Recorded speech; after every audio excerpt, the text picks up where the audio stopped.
Today I will be doing a review of the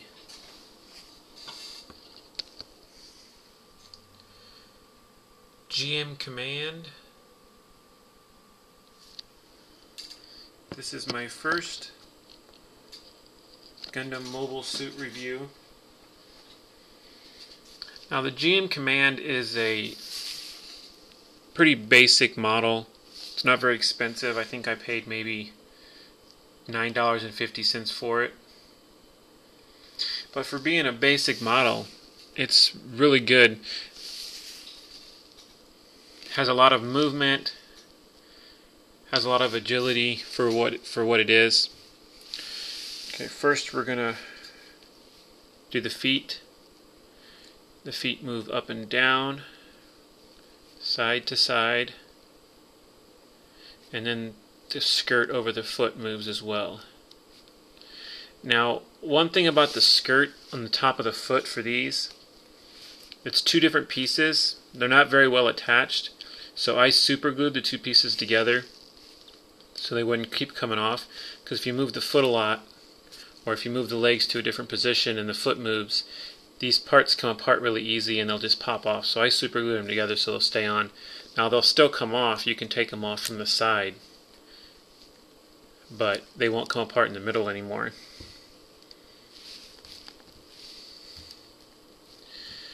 And then the knees, there's not a lot of movement in the knees. You can put the leg back like that. Up in the leg, there's a little bit of movement there. Not as much as there is in some, but you know, there's enough. The front skirt moves, goes up all the way. Now you see these black lines on here. Those are not included in it. I did that panel lining myself. We got the panel lining on both of those. We got the panel lining on the side. You have the panel lining here on the arm, right there, on that part. So that part is not there if you buy it and don't do anything to it.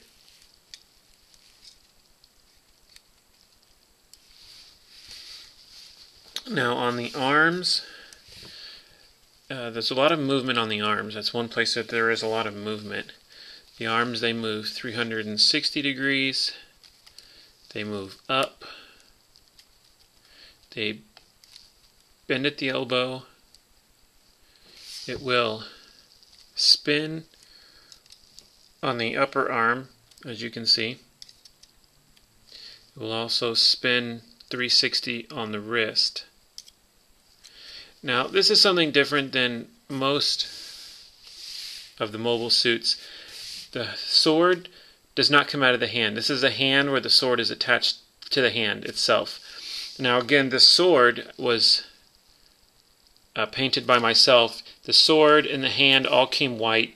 I painted the hand the dark gray to match the body and the joints. And then the sword itself, I painted that pink, like as in the picture on the box.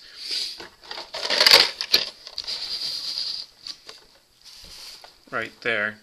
It's supposed to be like a pink color, but it came white, so I had to paint that myself.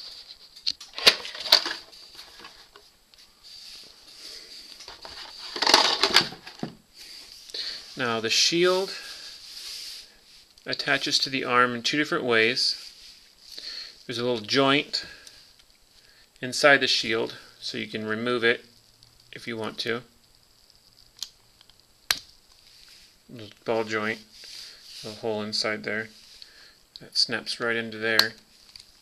And then there's a different kind of hand, which I don't have it out right now, but there's a hand that is like that, it's closed fist, and then this part right here, the little piece of plastic rather slides right into the hand, so it can hold it in its hand and attach it to its arm, both, if you want to do that. Now, the shield I did a little bit of work on. These two right here, I painted those, and then if you can see, I don't know if you can see it, but this little symbol right here is yellow. I painted that as well. Now there's quite a bit of movement. The shield can spin. Of course, the shield can spin 360 degrees when it's just attached to the ball joint. The head doesn't have a lot of movement. It can move up and down a little bit, side to side. 360 degrees, so it's a little bit difficult. You don't want to force it, and it has that antenna there, so you probably don't want to do it with the antenna on his shoulder like that, because you don't want to break the antenna.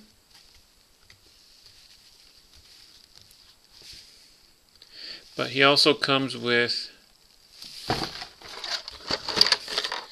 a rifle. Let me get that out real quick. I didn't get that out. I should have gotten it out.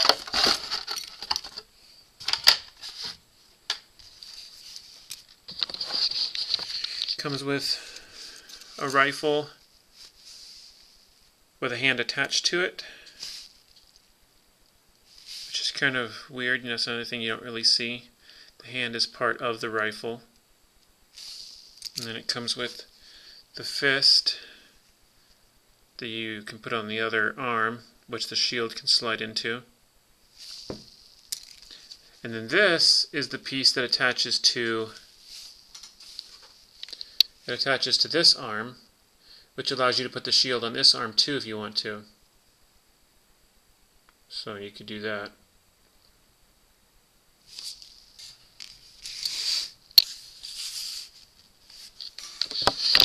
So like I said, this one doesn't have quite as much movement as some of the other ones do, but you can still do some pretty cool poses.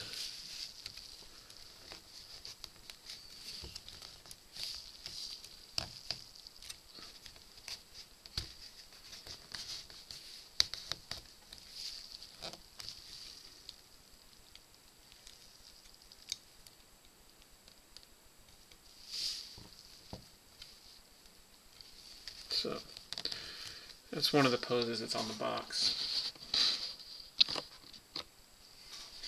So that's the GM Command. It's pretty cool. Not a lot of detail on it. I mean, you can do the panel lining, give it a little bit of extra detail if you wanted to, or you could just leave it the way it is. Oh, I also did a little bit of detail on the head. The guns on the sides of the head are normally white. I painted those black. And then the vents on the sides of the lower part of the head are usually white, and I did those black as well. So that's the GM Command. It's a nice model for being one of the cheaper Universal Century models. I'd say invest in it, and it's not real expensive, but it's really fun to put together, and it does some pretty cool poses if you want to do that. Well, see you guys later.